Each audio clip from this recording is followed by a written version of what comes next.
Le è arrivato da dietro le spalle, l'ha bloccata e scaraventata a terra con violenza. Pochi attimi, i pantaloni erano già abbassati per abusare di lei. La vittima è una giovane ragazza originaria dei paesi dell'est, l'aggressore un 34enne senegalese, regolare in Italia, con problemi psichici e con precedenti specifici. A salvarla solo le sue urla che hanno fatto accorrere il suo fidanzato. Una storia di tentata violenza, ancora una volta vittima una donna. È sabato sera, la giovane ha appuntamento con il suo fidanzato in ospedale annuale, si devono trovare davanti alle macchinette del caffè, a poca distanza la guardia medica.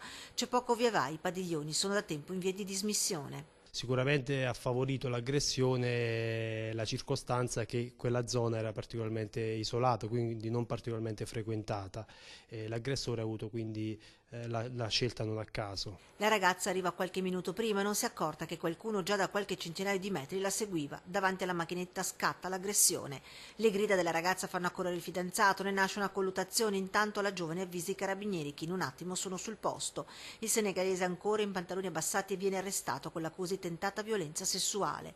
Donne nel mirino, vittime di uomini violenti, come a Campagna Luppia. Sempre sabato sera un 52enne ha coltellato la sua ex moglie e poi ha rivolto la lama verso se stesso. L'uomo, sebbene avesse ricevuto un ammonimento del questore a non avvicinarsi alla donna, ha deciso sabato sera di mettere in atto le sue minacce. Entrambi sono ora ricoverati in ospedale a Pieve di Sacco, ma fuori pericolo. L'uomo è piantonato. L'attenzione è massima anche da parte delle forze dell'ordine, l'importante è sempre denunciare i casi di violenza e quindi parlare con le forze dell'ordine.